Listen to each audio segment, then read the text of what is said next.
लग्न होऊन फक्त 6 महिने झाले होते।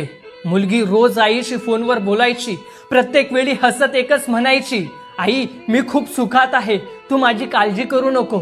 आईही तिच्या हसऱ्या चेहऱ्यावर आवाजावर विश्वास ठेवायची, पण आईचं मन मात्र वारंवार अस्वस्थ व्हायचं, कारण प्रत्येक आईला आपल्या लेकराच्या आवाजामागचं दुःख ओळखता येतं। एक दिवस अचानक मध्यरात्री फोन वाजला, स्क्रीनवर मुलीचं नाव चमकत होतं। आईने घाईघाईने फोन उचलला, हॅलो बाळा, पण समोरून एकही शब्द आला नाही, फक्त हुंदके आणि अश्रूंनी भरलेला श्वास।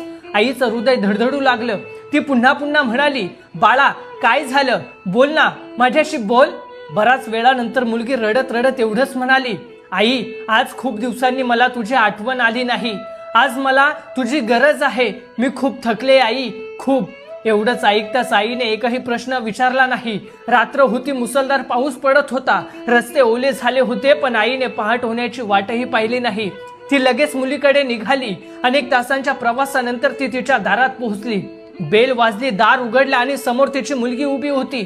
चेहऱ्यावर हसू नव्हतं, डोळ्यात अनेक रात्रींची जागरणं होती, होठांवर शांतता होती, पण आईला पाहताच ती लहानपणी सारखी धावत आली।